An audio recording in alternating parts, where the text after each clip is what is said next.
स्वतः तहसीलदार साहेब व PSI साहेब सुद्धा पण हजर होते 20 तारखेला. त्या दिवशी आम्ही तिथं गेलो, तिला सांगितलं अयोध्या बांधकाम अडवलं आम्ही तिथं पोलिसांच्या मदतीने. त्यानंतर तिथे दोन्हीकडच्या गटातील महिला संजीवनी वाघ व तिच्या सोबतच्या महिला तिथे हजर झाल्या व ते बांधकाम करण्यासाठी हट्ट धरला त्यांनी. त्यानंतर इकडचाही जमाव तिथं आला महिलांचा व ती महिलांमध्ये हाणामारी झाली. त्यामध्ये मी कुठेही व्हिडिओमध्ये नाही किंवा तिने कपडे तिच्या हाताने फाडले, कसे फाडले तिलाच माहिती आहे, किंवा तिच्या सोबतच्या बायान फाडले हे त्यांनाच माहिती आहे. महिलांमध्ये जी हाणामारी झाली ती 100% निंदनीय आहे. त्या कृत्याचा मी जाहीर निषेध करतो. व त्यानंतर संध्याकाळी 7 वाजता मी घरी होतो.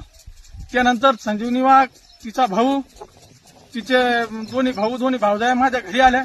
माझ्या पत्नीला मारहाण केली. माझ्या घरातून नगदी कॅश 2 लाख रुपये व 10 तोळे सोनं त्यांनी मारहाण करून व त्या तिच्या भावाने, संजीवनी वाघच्या भावाने माझ्या मिसेसचा विनयभंग करून चोरी केलेली आहे. जबरी चोरी केली, दरोडा केला.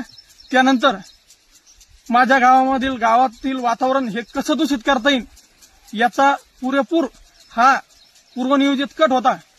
आम्हाला बदनाम करण्याचे 100% यांचा हा पूर्वनियोजित ठरल्या प्लॅन प्रमाणे त्यांनी ते केलं.